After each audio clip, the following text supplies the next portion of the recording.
Hello and welcome to a new video in cooperation with ReiseJung. We're taking a look at the first 2 days on board of the Swiss Splendor. We're taking the Gigabus from Hanau to Cologne, and there we are boarding the Swiss Splendor. Now we're heading into the Netherlands for the Tulip Blossom, and here you can see our itinerary of the first 2 days. We're starting with taking a look at my cabin, and maybe you remember from my other videos that with ReiseJung the cruise managers get the cabins that are left over from the sail. So I was lucky in this case and got one of the suites. Here we can see this very beautiful suite on board of the Swiss Splendor, coming with power socket right next to the bed, of course with a big wardrobe with a lot of storage, and also there is additional space right next to it. We have a coffee machine available in the drawer below. Of course we also have the capsules. Then we have another drawer right next to it, and below we have a mini bar and 2 more drawers with a lot of storage.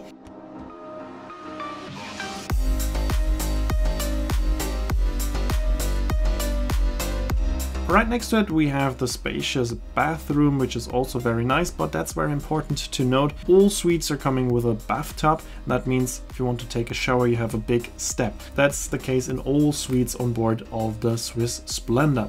Sometimes you will not find this in the details, so it's important to know. Here we have a seating area with a very comfortable sofa, and of course we also have a proper desk, also with a lot of power sockets available.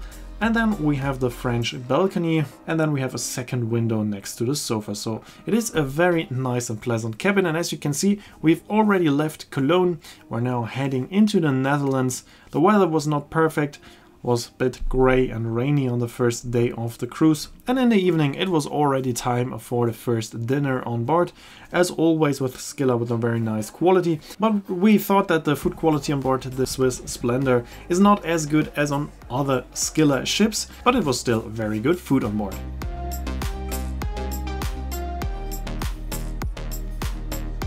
The next morning I woke up with a fresh cup of coffee, and then it was time for breakfast, and after that we left the ship, as we've already reached our first destination in the Netherlands, in Gorinchem, in the night. So we are now leaving the ship, discovering one of my favorite cities in the Netherlands. Gorinchem is a small Dutch city. It's written Gorinchem, but it's pronounced Gorinchem. And it comes with a very nice old town with a lot of nice shops, cafes and restaurants, and a very beautiful architecture. It's just a few minutes of walking from the ship to the city center, and as I said, you have a lot of options of things you can do there. There are so many nice restaurants, cafes and shops. There are also a lot of individual shops, not the big companies, but small family-owned businesses where you can buy some local things.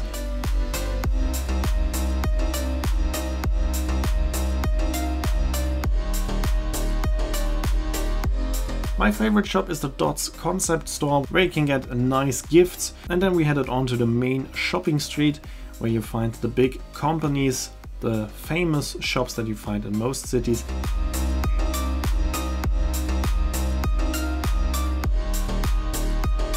And then there's also the market square, where you have a lot of nice cafes, but also very close to the ship there's a very good cafe, a very sweet and nice cafe where you can get a nice coffee and cake. And after that we headed back to the ship, but we took a short break at the harbor.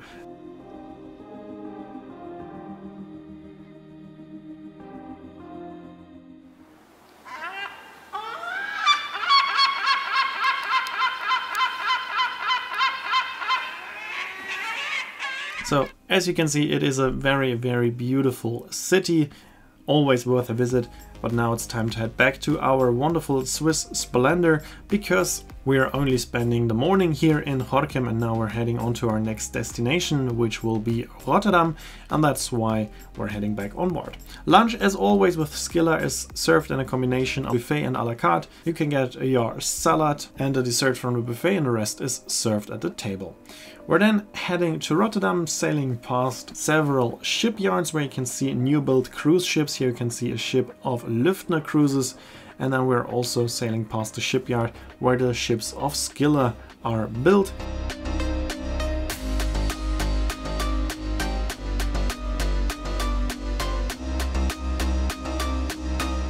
We'll see a few of their ships here. You can see one of the older ships which is getting refurbished. in the front, and then behind we have two new builds. We have the Lumière, which is a brand new ship with a very interesting concept. I think it is starting next season. And right next to it we have the Riviera Radiance, which is also a new ship that is, as far as I know, already in service now. After that we're reaching Dordrecht, also an interesting city that we have visited multiple times with ReiseJung. Also a very beautiful city and the oldest city of Holland, not of the Netherlands, but the oldest city of Holland. But this time we are just sailing past it, turning to the right in the city of Dordrecht and continuing on the river Nord. Very short and small river, but from this river we're gonna get some nice views of the famous windmills of Kinderdijk. We will see it a bit better tomorrow when we're sailing out of Rotterdam, but here between the houses we can already see the beautiful windmills of Kinderdijk.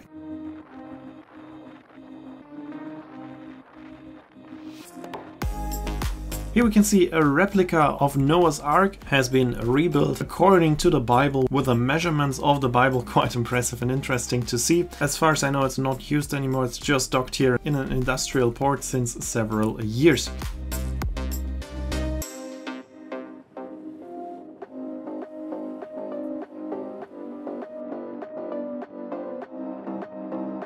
And after that we can finally get a glimpse of the impressive skyline of Rotterdam.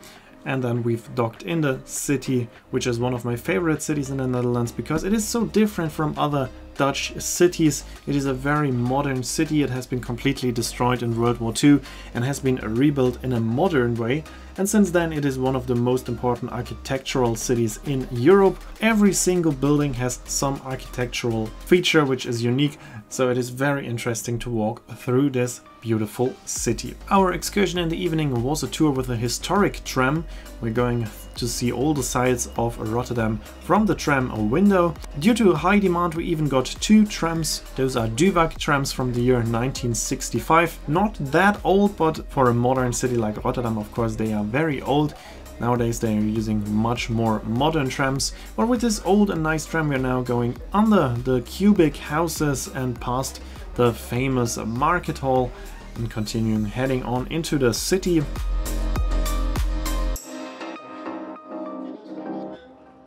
Of course we got a tour guide with us who was explaining all the sites we can see. Here we have the Maritime Museum.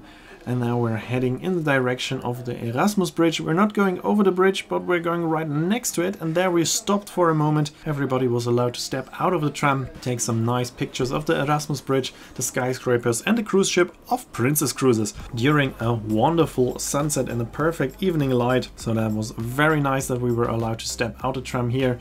We're also, of course, had the chance to take some nice pictures of this beautiful train, this wonderful historic tram.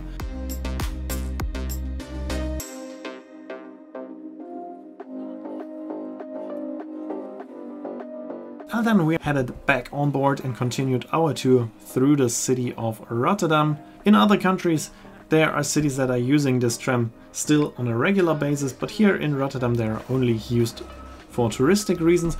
And also when there's bad weather, for example if there is a lot of snow and ice, before the modern trams can operate due to all the electrics they have, they need to have an old tram going on the line, scratching off the ice from the catenary. That's only possible with the old trams because they don't have that much electronics. But as you can see here, nowadays usually we have much more modern trams in Rotterdam in service. We left the city center of Rotterdam then, heading to Delfshaven. There you can find some of the old buildings and an old windmill, also very beautiful part right next to the city center of Rotterdam. And we also passed by a fair with several rides. That was also very beautiful in darkness. One tip if you're doing a tour like this, I saw a lot of people trying to take pictures through the window, but that's of course very difficult if it's dark outside, so it's very important to hold your camera right next to the window so that there's no space in between, and then you will have almost no reflections and other disturbing things. As you can see here, of course it's not going to be 100% perfect, and I would recommend rather taking videos than pictures, because pictures are gonna get blurry for sure from a moving tram, but as you can see it's working quite well with taking videos. As soon as it was getting dark, of course it was getting a bit less spectacular. Not in the city center because there are so many lights, it is very beautiful in the darkness, but the last few minutes when we were heading back to the ship it was a bit less spectacular because we were going through housing areas, but nevertheless it was a very nice combination of seeing it with daylight and during night.